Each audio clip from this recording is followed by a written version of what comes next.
আমাদের এই বর্তমান দুনিয়াতে যে কিছু মানুষের হচ্ছে এত জঘন্য বা কিছু মানুষ যে এতটা বিকৃত মস্তিষ্কের সেটা আপনি কখনো কল্পনা করতে পারবেন না।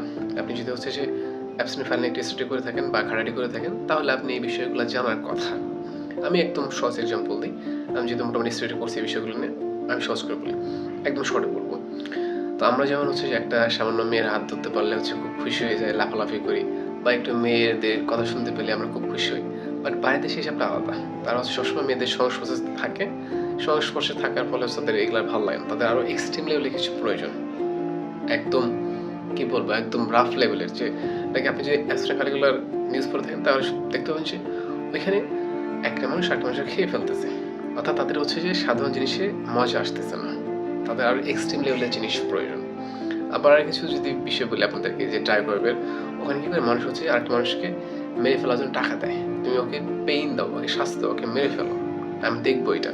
ওখানে কিছু মানুষ শুয়ে থাকে, ওদেরকে হচ্ছে টর্চার করা হয় ব্লেড দিয়ে, ছুরি দিয়ে, বিভিন্ন জিনিস দিয়ে। আর এই জন্য হচ্ছে মানুষ টাকা পে করে। অর্থাৎ তাদের সাধারণ জিনিস আনন্দ আসে না, তাদের এক্সট্রিম লেভেলের জিনিস প্রয়োজন। আপনি একটু ঘাটাঘাটি করেন তাহলে অবশ্যই আপনি জানতে পারবেন। আপনি সার্চ করেন এপসন ফাইল নিয়ে তাহলে অনেক কিছু জানতে পারবেন।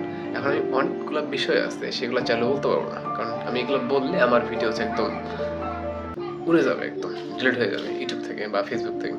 আমি জাস্ট এটুকু বললাম যে পৃথিবীতে অনেক ধরনের হচ্ছে মানুষ রয়েছে যাদের রুচিবোধ এত এত জঘন্য যেটা আপনি কখনো কল্পনা করতে পারবেন না। সাপোজ আপনি হচ্ছে সারা জীবন শুধু পুকুর দেখে আসছেন, এখন আপনাকে সাগর দেখালে তো আপনি তো হার্ট আপ করবেন। বিষয়টা এরকমই যে আপনি শুধু সারা জীবন সাধারণ মানুষের জিনিসগুলো দেখে আসছেন, আপনার আশপাশের রুচিবোধগুলো দেখে আসছেন, বাট বাইরের দেশের মানুষের যে রুচিগুলো এত এক্সট্রিম লেভেলে যেটা আপনার ধারণার বাইরে, কল্পনার বাইরে। আল্লাহ হাফেজ।